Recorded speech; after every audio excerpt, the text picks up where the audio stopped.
พอเทเรียบร้อยแล้วบ่นี่น่ะเทบ่ได้นี่พ่อตุเทแต่ไม่พุ่นละแต่เฮ็ดใหม่เพิ่นบ่เจาะใหม่แล้วก็เฮ็ดอันนี้บ่เคยเฮ็ดจักเทื่อก็เฮ็ดลองเบิ่งก็พอได้อยู่โอเคอยู่คันกระเดื่องแต่ว่ายังบ่ทันได้ใส่บ่นี่ยังบ่ทันได้ก่อใช้เครื่องบ่ยังเฮ็ดแบบไว้ซื่อทดลองเอามาสูบไว้ซื่อๆแล้วก็อันนั้นอันนี้บ่ยากเฮ็ดอันนี้เฮาก็เอาเหล็กมาเกาะใส่นี่ก็ใส่มันสูบได้เนาะได้นั่นแหละบ่ค่ะออกอยู่บ่นี่มันออกอยู่โอ้น้ำตื้นนี่นี่นะเนาะเจ้าเด้จังว่าสิได้อยู่น้ำมันเนาะน้ำมันอยู่ตื้นอยู่ไรพี่น้องยุ่งค่อยๆก็ออกเนาะนะนี่แหละนี่พ่อตู้เจ้า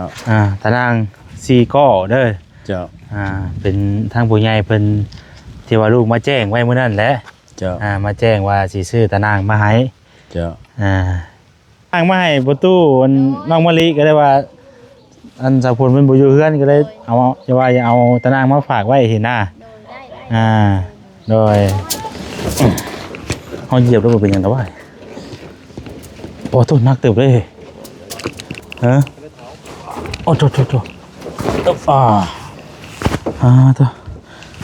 อกว่ายิ้มเด้เดินยิ้มเร็วบอกดิเนี่ยป่ะอึ๊บ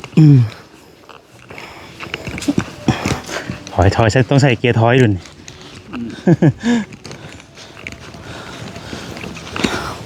ระวังไฟมันเนี่ยขูดเนาะมันขูดเลยนี่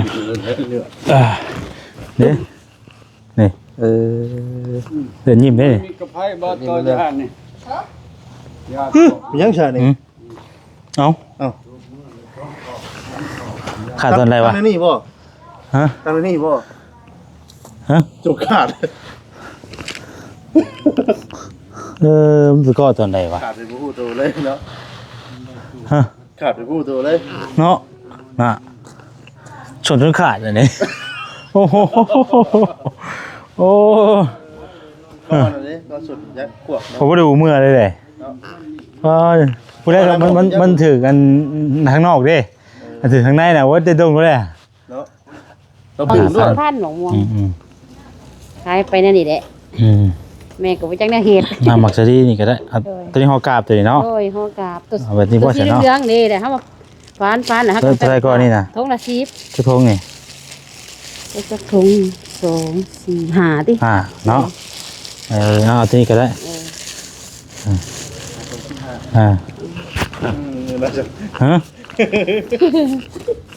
คนละ10แต่ว่ากี่นี่คนละ10มีแต่นี่แหละ15นี่แต่ม่วงกับซอยตัวนี้แหละโดยซอยตัวนี้เอาขอบใจหลายอยู่นี่แห้งนำด้วยเด้อโดยสาธุเนาะอยากรวยอยู่ดิอยากคิดได้อยากรวยอย่างว่านั่นบ่รวยจักเทื่อน่ะโดยอยากรวยอยู่จะคิดอะไรโอ้ยเนาะแม่บ่หาทงลุกเด้เอาประตูใจขอบใจโดยให้น้องมวยดิหมอกซีรีส์ฮอกลับหมอกซีรีส์ฮอกลับขอบคุณทางแม่ลินล่าเนาะแล้วก็ทางเอ้ยแนลลี่เอ้ยแสงดาวพี่น้องเอ้ยที่ว่าเพิ่นเอาเงินบักคำมาให้ซื้อตะนุ่มตะนางนี่แหละแล้วก็จัดแจงเรื่องหมองพักหมองเศร้าให้ทางประตูกับลานเนาะกับทางนมลี่นั่นแหละตอนนั้นก็เดี๋ยวจังค่อยจัดแจงน้ำลังเนาะเอาอ้อมได้ก่อนอ้อมตรงตะนางได้ก่อนก็จังว่ากันพี่น้องเอ้ยเอาแล้วประตูเด้อขอบคุณทางผู้รักผู้ใหญ่เพิ่นเนี่ยเนาะโดยผมขอบใจน้ำผู้ใหญ่ใจดีเห็นแล้วโดยได้อันช่วยเหลือตะนางเบาแสนเพิ่นเอามาให้ได้อ้อมตะนางก็ได้ปลูกฝังได้โดยอันนี้ก็ขอขอบใจน้ำผู้ใหญ่ใจดีแหละมีน้ำใจเมตตากรุณาครอบครัวด้อยพัฒนา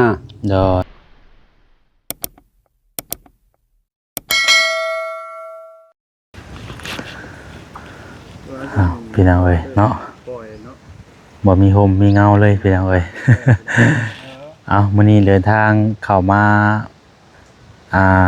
บ้านพลซิมพี่น้องเอ้ยเนาะนี่แหละอันอยู่หมู่บ้านสายบุญพี่น้องเอ้ยอยู่ดินจัดสรรเนาะแห่งที่อยู่สายหน้าพี่น้องเอ้ยบ่แซนก็บ่ได้เข้ามาแต่โดนเลยลืมเลยเนาะ ดินตอนนี้ก็แต่ก่อนเคยเป็นชื่อของบ่อแซนพี่น้องเนาะดินตอนนี้แล้วก็จางหันก็แม่นทางพระอาจารย์เพิ่นได้ขายให้กับทางบอลลี่แล้วก็มอบให้น้องมะลิเนาะนี่แหละพี่น้องเอ้ยแต่นรนพุ่นแหละเนาะตั้งแต่มื้อออกมาขายดินพุ่นแหละเนาะแล้วก็บ่ได้ออกมาเลยพี่น้องเอ้ยเนาะมารอบนี้ก็นี่แหละเนาะทางบ่อแสนซื้อตะนางเนาะพี่น้องเอ้ยซื้อตะนาง4ก้อ4ก้อแมท50เนาะโดยพี่น้องเอ้ยเอากราบทักทายสบายดีเด้อพี่น้องเด้อเนาะสบายดีเบิดสุขสู่คนพี่น้องเอ้ยพ่อกับซ่องบ่อแสนอีกแล้วเนาะพี่น้องเนาะบรรยากาศก็ลมเลยพี่น้องเด้อมื้อนี้เนาะลมหนาวพี่น้องเอ้ย2มื้อ3มื้อแล้วเนาะอากาศเปลี่ยนพี่น้องเอ้ยคนก็เปลี่ยนเป็นบัดเป็นไอพี่น้องเอ้ย เอามื้อนี้ก็พอดีทางบ่อแสนเนาะได้เข้าไปหาทางประตูน้องมะลิเนาะให้ทางประตูเพิ่นออกมาอยู่ที่ใหม่พี่แหละเนาะอยู่ที่ใหม่เพราะว่าทางบ่อแสนสิมอบตะนางให้ทางประตูเนาะหรือว่าประตูน้องมะลินั่นแหละพี่น้องเอ้ยคือทางน้องมะลิกับทางบ่อแสนก็ได้แชทได้โทรหาเพิ่นแล้วเนาะเพิ่นว่าค่าเวียกว่าซั่นเนาะก็เลยบ่ได้ออกมานำพี่น้องเอ้ยเนาะเพิ่นก็ไปเฮ็ดเวียกเฮ็ดงานของเพิ่นนั่นแหละที่ทางประตูเพิ่นออกมารับเครื่องเนาะพอดีทางมื้อนี้ก็ทางบ่แสนซื้อตะนางมาให้เพิ่นพี่น้องเอ้ยทางน้องเพิ่นก็บ่ได้ออกมาเนาะก็บ่เป็นหยังมอบให้ทางประตูเพิ่นไว้แล้วก็เดี๋ยวสิเอาไปฝากไว้เฮือนของ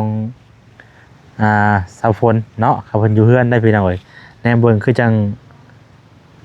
ใส่ล็อกใส่กุญแจไว้อยู่เนาะ ไปเดี๋ยวเขาไปหาทางประตูน้องมะลิก่อนเพิ่นก็มาฮอดมาถึงแล้วพี่น้องเอ้ยเนาะพี่น้องเอ้ยนี่แหละเนาะที่ทางแต่ก่อนเป็นที่ของพระอาจารย์พี่น้องเอ้ยเนาะพระอาจารย์ซื้อไว้ใส่ชื่อของบ่อแซนเนาะแล้ววันนี้มาขายให้บอลลี่มอบให้น้องมะลิเนาะผู้ใหญ่ทางบอลลี่เพิ่นซื้อให้พี่น้องเอ้ยเนาะแต่ก่อนกะแม่ทางอันซื้อนี่แหละพี่น้องเอ้ย เนาะทานเดียวกันเพิ่นซื้อที่ซื้อทางให้มากะโอ้เนาะที่ทางเพิ่นก็ยังงามคือเก่าเนาะละหัวละแคนี่ก็เป็นทางอาจารย์เพิ่นซื้อไว้แต่ก่อนเนาะซื้อแล้วก็ให้ทางสับผลเพิ่นฟังแต่ก่อนนั่นนะพี่น้องเอ้ยเนาะสบายดีเด้อสวัสดีมากับสวัสดีสวัสดีพุทโธสบายดีโดยขออนุญาตกันเด้อโอ้หนาวแห้งมื้อนี้เนาะประตูเนาะเจ้า ลมหนาวเนาะ หนาว มาใช้ดูเข้าไปหาประตู2เทื่อจังได้พบเนาะไปใช้กรอบประตู เจ้าไปเอาน้ำไปเอาน้ำตั้งน้ำบ่ นั่นแหละ ไปครับพาไปย่างเลาะเบิ่งที่ไม้กันนะว่าไม้กับบ่ไม้เป็นอะไรได้เป็นอะไรเนาะชื่อตะดนแล้วก็ยังไม้คือเก่าเนาะก็ไม้คือเก่าเนาะที่ไม้เนาะเจ้าโอ้แปลนคือเก่าเนาะ นั่นแหละ มันก็บ่มีหญ้าขึ้นเลยพี่น้องเอ้ยเนาะนี่ก็ได้ ยังมีเที่ยวมาตัดอยู่เล็กๆน้อยๆก็มาฮดกกมาเขียบ ใช้ปลูกต้นยังไหวนะ อันนี้ก กกมาเขียบก็มาเขียบนะ ปลูกทดลองเบิ่ง ปลูกทดลองเบิ่ง แม่นแหละแบ่บ่กินงัวบ่กิน ถือว่ายังเนาะ แม่นแหละกับกกขี้เล็ก เพราะแล้วก็คือดินตอนนี้น่ะมันยังบ่มีตะนางว่าซั่นซะเนาะ เจ้า ยังบ่มีตะนางก็เฮาสิไปปลูกหันป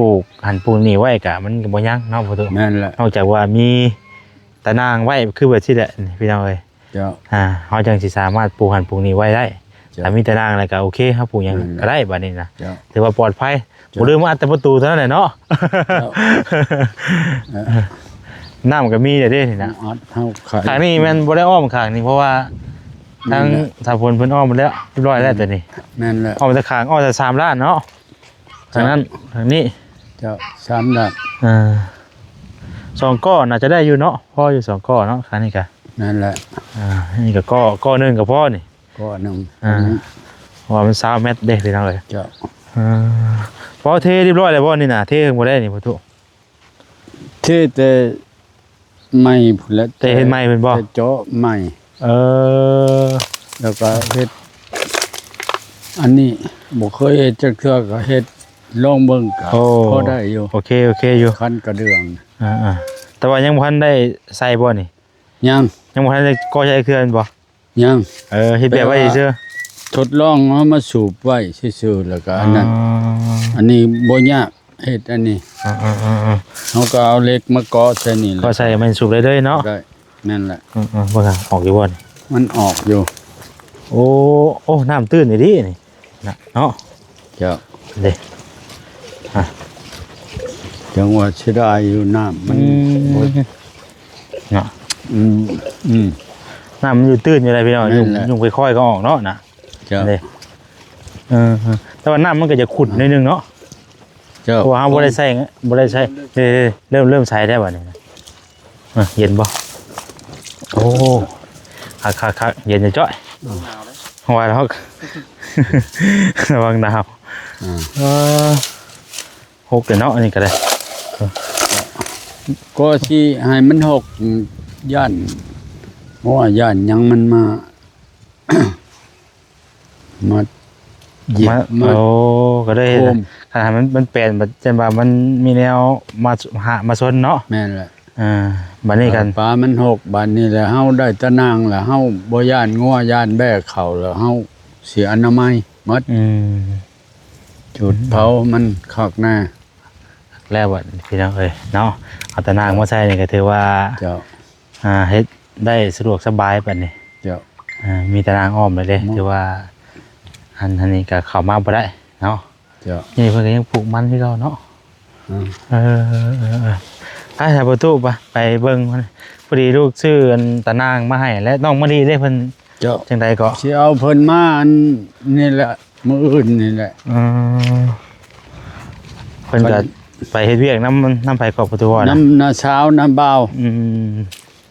เพิ่นอยู่ในเมืองพุ่นเนาะ บ่ทางนี่นะทางบรรทัดออกไปใส่โดงหมักยางเส้นนี้ บ้านลงหมักยาง นั่นแหละ ว่าแถวนี้ก็มีบ้านลงหมักยางคือกันเนาะ นั่นแหละ โอ้มองธาตุบ่เนาะ แม่นแหละ จังหวัดทางบ้านนอก เส้ อัน ทางออกไป อ ออกไปทางโรงเรียนมัธยม โดยนี่แล้วนี่ประตู เจ้า ตาราง4ก้อเด้อ เจ้า เป็นทางผู้ใหญ่เพิ่นที่ว่าลูกมาแจ้งไว้มื้อนั้นแหละ เจ้า มาแจ้งว่าสิซื้อตารางมาให้ เจ้า แค่ผู้ไปอย่างว่าซะดิโอเคพี่น้องเอ้ยเป็นเงินของทางแม่รัศมัยเนาะบ่ชื่ออีกเลยเพิ่นก็เริ่มยังก็กินเพราะว่าสิเขียนเจี๊ยไว้ก็ลืมอีกเลยเอาไว้พี่น้องเอ้ยเนาะอันทานผู้ใหญ่ที่ว่าซื้อตะนมตะนางมาให้ทางแม่ลินล่าเนาะแล้วก็เอื้อยแนวลี่ เจ้า แล้วก็เอื้อยแสงดาวเด้ออันบ่เด้อ เจ้า ผู้ใหญ่ที่ว่าเพิ่นฝากเงินฝากคำมาให้ทางบ่แซนซื้อตะนางมาให้ทางประตูหรือว่าประตูน้องมะลิเนาะ เจ้าม ามอบให้มาอ้อมหัวซะก่อน เจ้า ก่อนเฮาสิมาอยู่มาเศร้าก็มาเฮ็ดห้วยแค่ไว้ก่อนแล้วก็มาจัดแจงหม่องพักหม่องเศร้าหม่องอยู่หม่องเศร้าซะก่อนนะ เจ้า สมมุติว่าเฮาปลุกหม่องอยู่นี่เฮาจะปลุกหม่องใดประตูปลุกกับหม่องเฮาสิอยู่นะเนาะอยู่ในโซนใด พุ่นละ ชนเพิ่นบ่ ทั้งข้าง อยู่ข้างๆเบิ่งนี่เนาะ ลักไฟฟ้า ใกล้กองน้ำเลยเนาะ เจ้า มันต้อง4เตียงเนาะ4เตียงเพราะว่าเขาต้องเฮ็ดเป็น2ห้องเด้ นั่นแหละ คนละครึ่งคือประตูก็นอนอยู่ห้องห้องหนึงน้องโมดีกับน้องๆเพิ่นสินอนหรือบ่นอนก็บ่ฮู้ได้พี่น้องเพราะว่าคือในช่วงนี้เพิ่นก็ไปเฮ็ดเวียกไปหยังเนาะแต่ว่าเฮาก็เฮ็ดเพื่อไว้สินะ เจ้า เพิ่นสินอนหรือบ่นอนก็เฮ็ดเพื่อไว้ เทื่อก็อันนั้นเองแม่อันข้าวทวีชัยนี่เด้เอาลูกมาให้ก็เทื่อก็มานอน ได้ว่าเฮาก็เฮ็ด2ห้องไว้เอาเตียง4อันแล้วก็เฮ็ดคันห้องเฮ็ด2ห้องเอาเนาะประมาณนั้นแหละพี่น้องเอ้ยคนแรกเดี๋ยวให้อ้อมหัวแล้วก่อนเนาะ เจ้า อ้อมหัวอ้อมแขนแล้วก็จังว่าจังสิเริ่มสั่งไม้สั่งตอกมาให้สั่งไม้กันเอา18ก็ได้ดอกพี่น้องเอ้ยเนาะเอาเตียงมาวางเรียงกันแล้วก็เอาไม้18ดองขึ้นเลยเฮ็ดโครงมุงแล้วก็เฮ็ดประตูใส่ก็อยู่ได้แล้ว เจ้า เฮาก็เฮ็ดพอได้อยู่ได้เช้าไปก่อนสินะ เจ้า เพราะว่าเฮ็ดพอได้อยู่ไปก่อน เจ้า ได้เช้าเนาะ เจ้ามื้ออื่นก็สิมาแต่เช้าเลยมาอ้อมนี่ ประตูก็บ่ได้เฮ็ดเวียกหยังนะว่าสมมุติ เดียว บ่ได้เฮ็ดเวียกหยัง บ่แล้วนึ่งข้าวเป่าไผ่ ให้เล่นนั่นแหละ เฮ็ดได้อยู่บ่นี่อันแอมอันนี้ โดย ก็สิเอาร้านแหละมาซอย แล้วมาจับซอยเนาะ มาจับซอย เพ เฮ็ ราะ ด ว่า ได้ คือ อยู่ คือแบบสิได้เพิ่นก็เพิ่นก็ซื้อให้เฮาแล้วเนาะประตูเนาะเฮามีแต่ว่าเฮ็ดว่าซั่นจ้ะเนาะ เจ้า ว่าเฮาเฮ็ดก็บ่ได้เฮ็ดให้ไผหรอกพี่น้องเฮ็ดให้เฮาเองว่าซั่นจ้ะ เจ้า เฮ็ดของเฮาเอง เป็นหยัง เอาเฮ็ดกับเฮาได้เนาะ พอเฮ็ดได้อยู่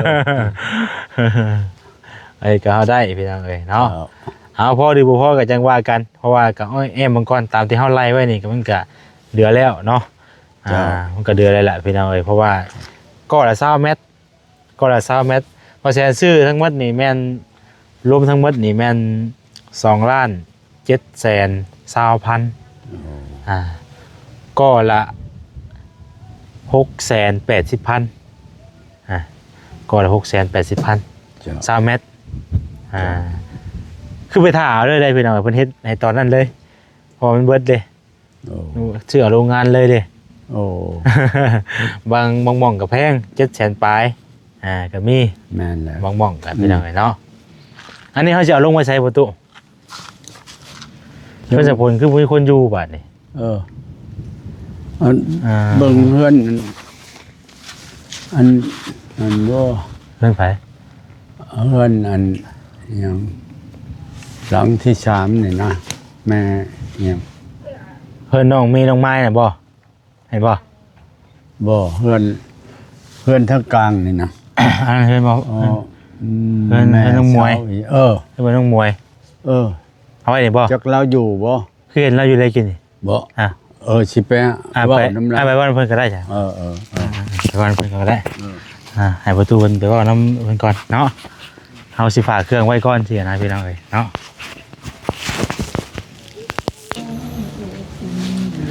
ไปเอาฝากไว้เพิ่นไปประตู เพื่อนแม่มวย น้องมวยบ่เพิ่นอยู่บ่ อยู่ อยู่เนาะ เว้าน้ำแม่เรา เอาเพิ่นไว้เลยได้อยู่เนาะ เจ้าได้อยู่เอาเข้ามาแล้ว ไปใช้มีแต่ว่าเฮาไปจอดรถไว้ข้างๆก็เอาลงหันเนาะ เจ้า ไปซะ จะหาก่อนเด้อ โดยมาซะเดี๋ยวเอาไม้ไว้ก่อน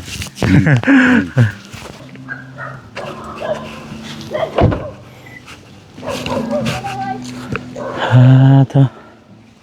สบายดีเด้อสบายดีโดยฮะคนมาทางไหนบัดนี้แต่เก่าคือบ่เห็นเพิ่นบ่ซองอ้าวสร้างว่าแต่บาดนี้แต่ก่อนคือมีครูอยู่บ่แล้วบาดนี้ไปทางไรบ่แหละไปทางไรบ่แหละครู ไปมาแล้วมีพายุยักษ์คนเลยอยู่ตรงเช้าบาดนี้บ่ได้เข้ามาแต่โดนเนาะสบายดีปีใหม่ไปเข้าลาวทางไหนปีใหม่กี่นี่ อยู่เพื่อนนะ นี่เขานอนเนาะ เขาดาวก็ขาก็แพ้ อันนั้นซื้อตะนางมาให้ประตูน้องมะลิก็ได้ว่าอันสาวพลเป็นบุญอยู่เพื่อนก็เลยเอาอย่าเอาตะนางมาฝากไว้เห็นหน้าโดย บอกไม่เด้อเพราะว่าตู้มันมีหลอกมันมีแต่มันยิ่งอยู่นะ โดย น้องมวยไปทางใดแหละ ผมเฮียน ไปโรงเรียนบ่ไปเรียนมอใดแหละ มซี่ มอซี่ โดย เออใครก็มาแต่ใช่ก็เพิ่นอยู่คนในบ้านเป็นหมู่บ่ มาแต่รักเก้ารักซีฟแหละ ฮะ มาอยู่เป็นหมู่แล้ว อ๋อเพิ่นบ่มีหมู่ก็เลยมาอยู่เป็นหมู่เพิ่น โดย โดย จังบ่เงาปานใดเนาะ ไปเดี๋ยวว่าฉันไปคนอันนี้ลงก่อนเด้อโดย อ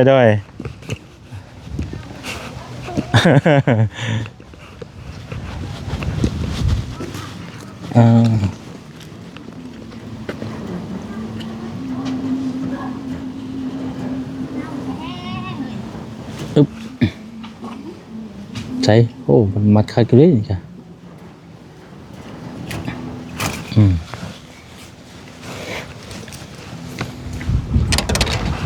แกจะขึ้นเทิงกันแล้วประตูมันเกาะกันได้เนาะมันขึ้นทางไหนวะ จะถึงว่า หาทางขึ้นดิไงลงรถเนาะอุ๊บอ๋อโธ่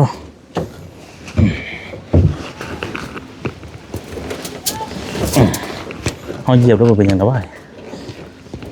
โอ้โธ่นักเติบเลยเป็นยังไง ฮะโอ้เพิ่นก็เอาเพิ่นก็หลายคนย่อขึ้นดิเอาลงไปตั้งไว้ให้ก่อนได้ประตูตั้งไว้ก่อนเด้อตั้งไว้ก่อนเดี๋ยวนอนไว้ให้ก่อนก็ได้แล้วจะหามเข้าไป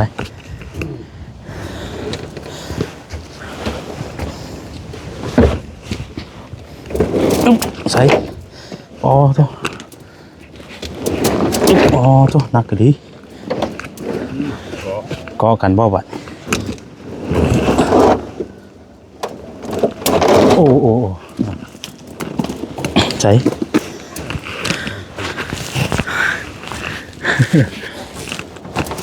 มันก็มันปดกันกับประตูบ่ได้บ่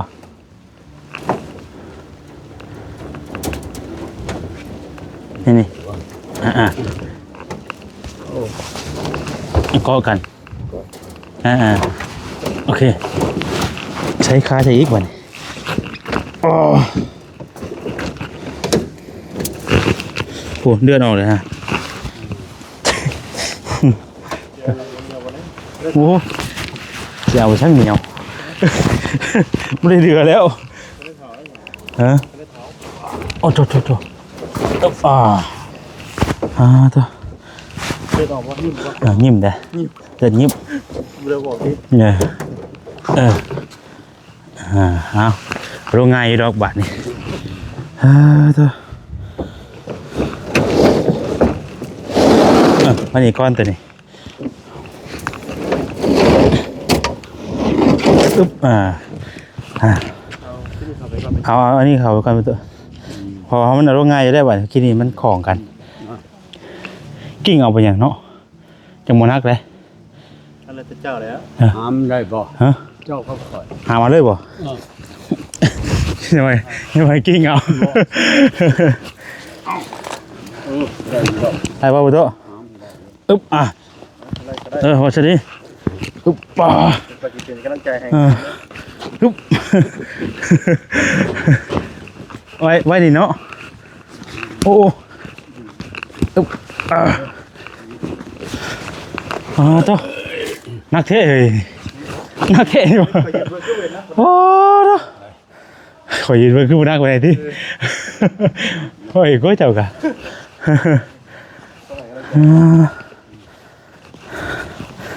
เพราะว่าเปิดนั้นว่าสิเอาก้อใหญ่เนาะก้อเช้าไปดูนี่มันหาซิปได้ฮะคนคือขาดเนี่ย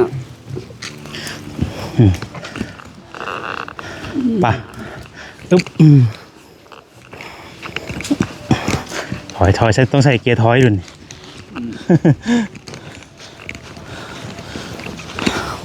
ระวังไฟมันเนี่ย มันเนี่ยขูดเนาะ มันขูดเลยเนี่ยเลยเลือด อึ๊บดูได้แล้วเอาเทิร์นกันเลยนักเติบพี่น้องเลย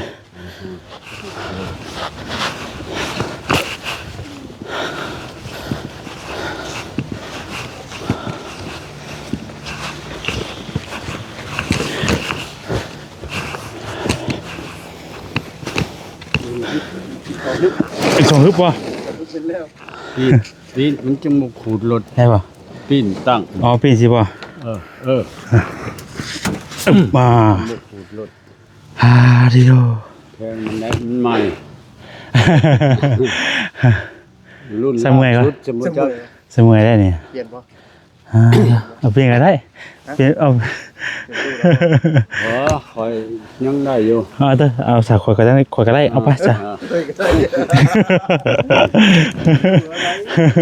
เนาะอายประตูได้ไหม ติดใจก็ได้ อ๋อเนี่ยเพิ่นปลูกหมกแตงนะเนาะปลูกสิก็ค่าคือกันได้บ่ได้จักข้างได้ไปมันลามขึ้นนะหัวเนาะ นอนลุมนี่ก็ได้นะ ห้อยลุมเนาะตุ๊บเอามาถึงนอนตรงนั้น เนาะเด้อพวกเนี่ยเพิ่นปลูกหมกแตงนะเป้าเว้ยฮากะลิขึ้นข้างเลย นี่น้ำนี่อันนั้นห้วย สวนพักแล้วเห็นเนาะนี่สวนพักสวนหญ้าแล้วนะ น้ำแดงกระโบจักแล้วมีน้ำนี่มันได้กิน เขาปลูกยามนี้ให้งามพักยามอากาศเย็นๆนี่สิมาคมเย็น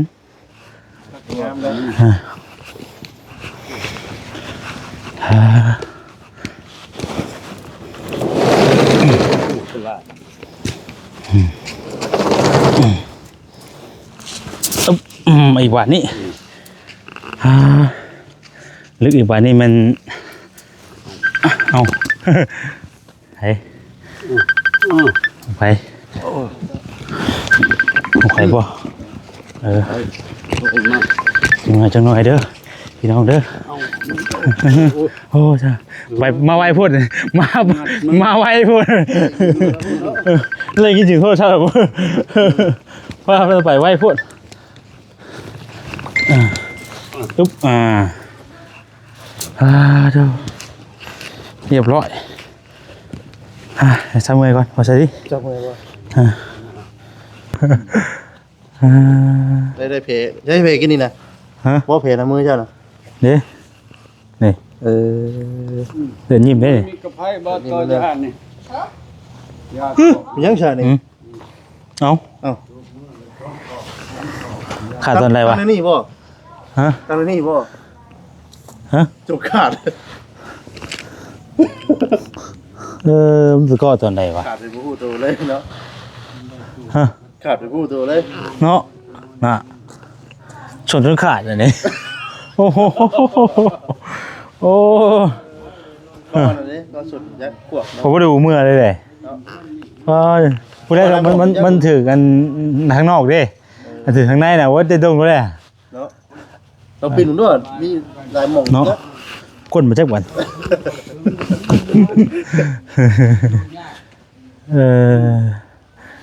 thì rồi áo nha anh nó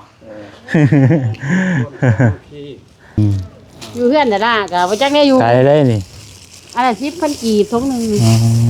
จะดีเลย อันนี้ทงละ15ตัวม่วงอีก10,000หนองม่วงขายไปนั่นนี่แหละแม่ก็บ่จักได้เฮ็ด มาหมักจะดีนี่ก็ได้ตัวนี้ห่อกาบตัวนี้เนาะ โอ้ยฮอกาบตัว แบบนี้พอ สี เสร็จเนาะ เหลืองๆนี่แหละเฮามาฟานนะฮะ ตัวอะไรก่อนนี่นะ ทงละ10 ชุดทงนี่ จะทง2 4 5ติ เนาะเอาตัวนี้ก็ได้ฮะคนละชิปแต่ว่ากินนี่ ทงละ10มีแต่อันนี้แหละ15นี่แต่บักม่วงก็10 ซอยตัวนี้แหละ โดยสวัสดีเอาขอบใจหลายอยู่นี่แห้งนำด้วยเด้อ โดยสาธุเนาะอยากรวยอยู่ดิ เพ่งสิไหม อยากเฮ็ดอยากรวยอย่างว่านั่นบ่รวยจักเทื่อน่ะ โดยเมื่อยแล้วจะแม่เฮ็ด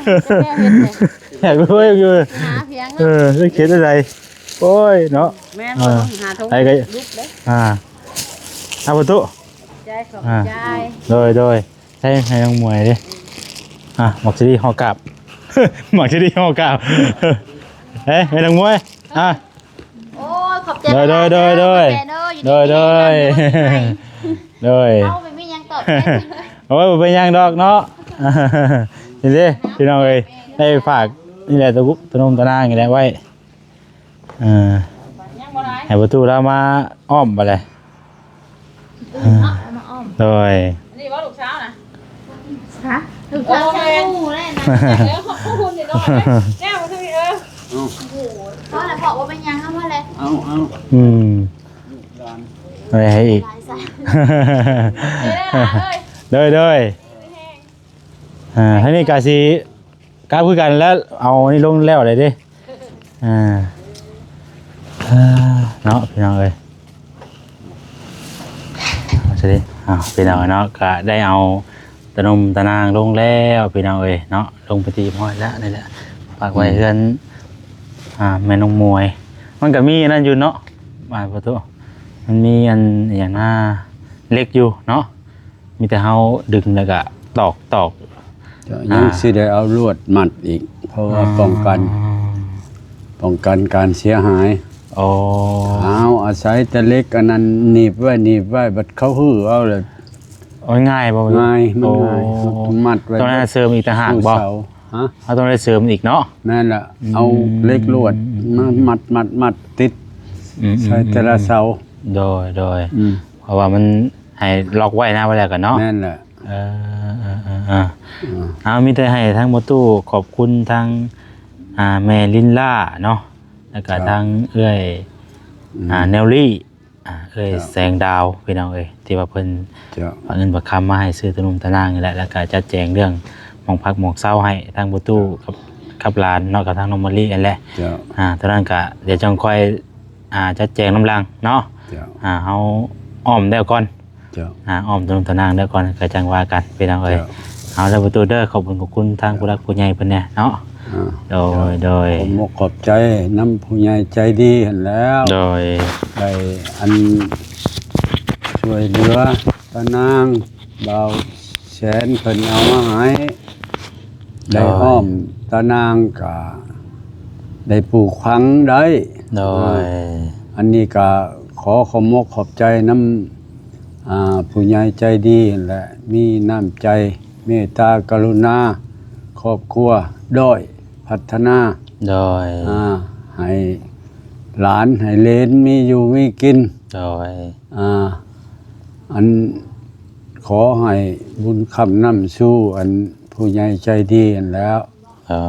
ความเจ็บจะได้ความไข่จะมีขอให้สุขภาพเข้มแข็งมันเยินแล้วก็ร่ำรวย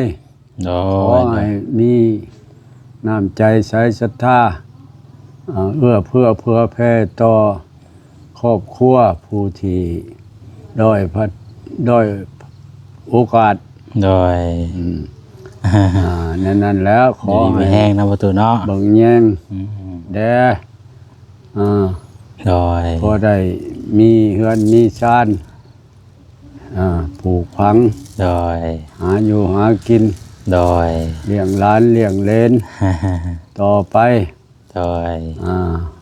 ขอขอบใจน้ำผู้ใหญ่ใจดีหลายๆประตู ขอบใจน้ำบ่าวคำแสนผู้เป็นสะพานต่อเอามาให้ครอบครัวผู้ขาขอให้บ่าวคำแสนก็มีอายุมั่นขวัญยืนให้ร่ำให้รวยบุญคำบุญชูสาธุเนาะขอบใจหลายทางประตูเพิ่นพี่น้องเนาะที่ออกมารับเครื่องมื้อนี้เนาะทางบ่แซนเองก็บ่ได้นั่นพี่น้องไม่ได้สิเอาเงินให้ประตูไปซื้อน้ำมันในการเดินทางเพราะว่ามื้อนี้ก็เพิ่นออกมาขี่รถจักรออกมาพี่น้องเนาะขี่รถจักรออกมามื้ออื่นก็สิได้มาอ้อมตะนางน้องประตูเนาะนั่นแหละอ้อมตะนางอ้อมหัวแล้วจะปลูกจะพังแล้วนี่ดูให้กันไว้ซื้อน้ำมันเนาะบ่ได้น้ำมันขอบใจน้ำเราคำแชร์ไปเที่ยวมาแล้วพี่น้อยโดยชื่อข้าวต้มข้าวนมชื่อน้ำหมกน้ำมันเที่ยวไปเที่ยวมาเนี่ยแหละได้ อ้อมหัว เอา แล้ว หัว ก็ เอาแค่มื้ออื่นบ่สิมาเฮ็ดน่ะบ่ต้อง แม่นแหละหมอ โดยเอาจะเดียวถ้าว่าทางประตูมาเฮ็ดอะไรก็เดี๋ยวทางบ่แซนก็สิเข้ามาเบิ่งนํมาอัปเดตให้เพิ่นเบิ่งนํเนาะ เจ้า โดยเอาอยู่ดีมีแฮงเด้อประตูเด้อ ขอบมกขอบใจแหละเงินชื่ออันนี้แหละ โดย ชื่อเล็กมามัด โดย ตึม เอาทางเฮาก็จะเดินทางไปเวียกไปงานต่อพี่น้องเอ้ย เจ้า ในการได้เอาลงไว้นี่แหละก่อนจังเอาคอยอ้อมเอาไปแหล้วเนาะ เจ้า ให้เรามันก็อ้อมง่ายอยู่ดอกพี่น้องเอ้ยมีแต่ดึงปุ๊บไปเลย จ้ะ เพราะว่าลักหัวก็มีเรื่อยๆมันก็สิไว้แน่เนาะ เจ้า เอาบ่ได้ฟังลักหัวดิ นั่นแห หัว ละ ลักหัวก็มีแล้วมันก็ไว้แน่ เจ้า ไปเด้อประตูเด้อ เจ้าเจ้า โดย ขอบมกขอบใจหลาย โอ้ยโอเคพี่น้องเอ้ยเนาะทางบ่แสนก็จะได้จบคลิปแล้วพี่น้องเอ้ยเนาะมอบตะนมตะนางแล้วเนาะ เจ้าพี่น้องเอ้ยเอาจังใดก็ขอขอบคุณทางแม่ดินล่าแล้วก็เอื้อยแนวลี่เนาะแล้วก็ทางเอื้อยแสงดาวที่ว่ามีจิตใจ ๆ อยากชวนอยากซอยเนาะทางครอบครัวน้องมะลิพี่น้องเอ้ยเนาะก็ขอให้ อื่น อยู่ดีไม่แห้งเนาะครอบครัวทาง จังหวัด ทางแม่ เจ้า ให้อยู่ดีไม่แห้ง สบายดี มีแต่ความสุขความเจริญมีแต่ความสุขกายสุขใจเนาะ นั่นแหละ ปราศจากโรคภัยไข้เจ็บทั้งพวง จะว่ารถเก่าเด้ เนาะ เอาดูสิเนาะ คิดสิ่งใด รถล้าน ปรารถนาสิ่ง นั่ ใด นแหละ ขอให้ได้สมพรสม ประมาณ20ปีเลยนี่ ดังปรารถนาเนาะมีแต่ความสุขความเจริญ นั่นแหละ เนาะเดินทางไปใส่มาใส่ให้ตลอดปลอดภัยทั้งครอบทั้งครัวเด้อเนาะ เอาอยู่ดีไม่แห้งทำลาไปก่อนแล้วพี่น้องเอ้ยเนาะสบายดีเด้อพี่น้องเด้อ นั่งก็นั่ง